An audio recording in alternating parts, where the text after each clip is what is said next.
مدرسه نور القرآن کاټن بالا او شیرای دره دا مدرسه او جومات زیر تعمیر دي. اوس په الحال پکې د اودسخانې کار موږ ورکړلی. روډ غاړه خلکو ته به ډېر زیات تکلیف و او 2-3 نلکې وې او خلک به ډېر مانځه ته ودرېدل. نو د هغوی د سهولت په وجه باندې موږ دا کار شروع کړلی. د الله تعالی په توفیق سره د چا څومره تعاون کېږي د روډ غاړه په خپله تاسو وینئ دا هر څه پټ پناه نه دي چاره.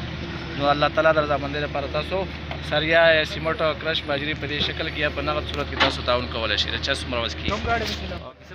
رحیم تا رحمان تا کریم تا غفار یم ولار ستا په دربار ستا بنده یم ګناهګار یم ولار ستا په دربار یم ولار ستا په دربار ستا بنده یم ګناهګار ستا بنده یم ګناهګار رحیم تا رحمان تا کریم تا غفار یم ولار ستا په دربار ستا بنده یم ګناهګار یم ولار ستا په دربار یم ولار ستا په دربار ستا بنده یم ګناهګار ستا بنده یم ګناهګار